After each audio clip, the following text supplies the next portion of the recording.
से बहुत कम वक्त बचा है।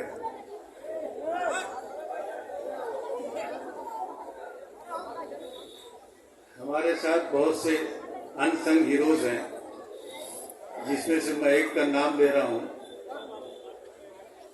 एक फिल्म आई थी दीवार, तो उसमें अमिताभ बच्चन और शशि कपूर दोनों आमने सामने होते हैं। तो अमिताभ बच्चन पूछते हैं कि क्या है तुम्हारे पास? मेरे पास देखो बंगला है, कार है, मसलक है, जमात है, सब है।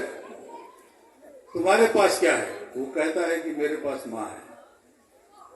तो हमारे सामने का जो कैंडिडेट है वो भी पूछता है हमसे क्या है तुम्हारे पास? देखो मेरे पास धर्म है, मजहब है, मसलक है, जमात है, सब मेरे पास है। तुम्हारे पास क्या है? तो मैं कहता हूँ मेरे पास हाफिज अखलाक है।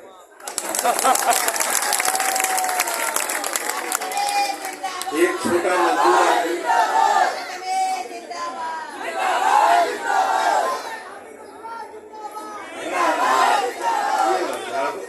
हाफिज अखलाक जिंदाबाद।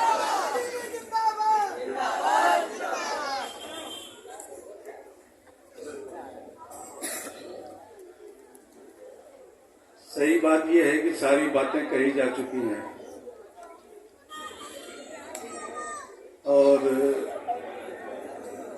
कल एक टीचर तबका 2-4 लोग थे, यंग लोग थे, तो उन्होंने पूछा हमसे कि आपके पास नगर पालिका के लिए विजन क्या है?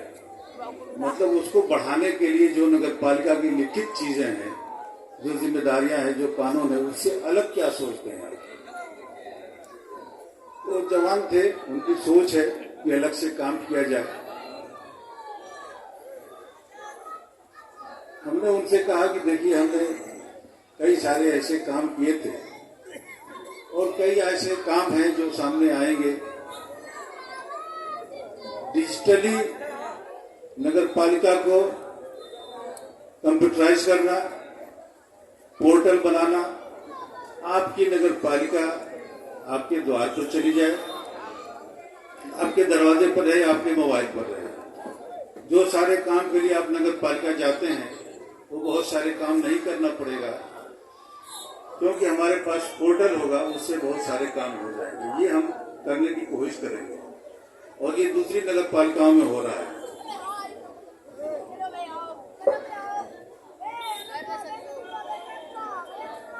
हिंदुस्तान में बहुत या पूरी दुनिया में कचरा कूड़ा एक बड़ा मसला है और उसके निस्तारण के लिए बहुत सारे काम होते हैं, बहुत सारी जिम्मेदारियां, बहुत सारे नए तरीके होते हैं, वो हम लोग अपनाएंगे। ये मेरा विजन रहेगा। बाकी मैं बातें सभी कर चुका हूँ, स्कूल, कॉलेज और ये कब्रिस्तान की बाउंड्री, बिल्कुल वादा है, इंशाल्लाह फर्क नहीं पड़ेगा जो आप सोच रहे हैं।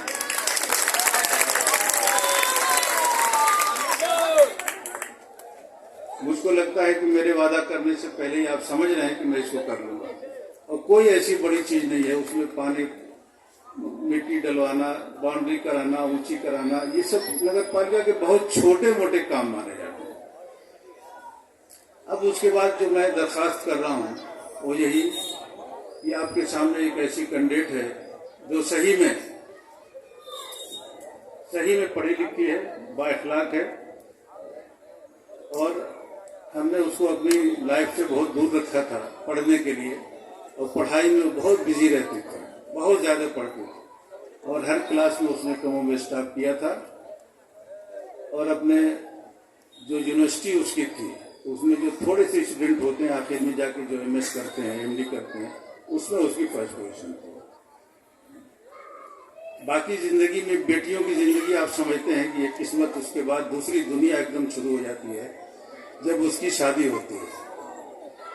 तो आप लोगों के बहुत सारे जैसे उत्सुकता होती है कि भाई कौन है ये डॉक्टर साहब, हम जानते नहीं थे डॉक्टर साहब की बेटी इतनी मशहूर कैसे। तो मैं बता दूं कि उसकी शादी गोरखपुर हुई और गोरखपुर में जिस आदमी से हुई उसकी भी एक कहानी है। उसका नाम डॉक्टर नायाब दानिश है। अपने सारे क्लासेस में उसने हमेशा टॉप किए। एमबीबीएस में पहले पहली उसकी 12वीं ट्राई में वो MBBS में उसका सिलेक्शन हुआ। फिर पहली ट्राई में उसका MS में हुआ, जनरल सर्जरी का दिल्ली से किया। फिर पहली ट्राई में MCH यूरोलॉजी का बहुत मुश्किल माना जाता है, जिसमें गुर्दा बदलना, गुर्दे की पथरी, गुर्दा काम नहीं कर रहा हो, गुर्दे में रुकावट हो, ये सारे प्रोस्टेट होता है, ब्लैडर होता है, यूरेथ्रा, ये सब चीजें जो है वो एक यूरो करके आती हैं। उसमें भी उसने पहली बार SGPGI लखनऊ से उसने फर्स्ट स्टार्ट किया उसने। फिर लखनऊ में इस वक्त बना, गोरखपुर में इस वक्त जो है वो असिस्टेंट प्रोफेसर की जगह पर है। ये एकदम मामूली सी है।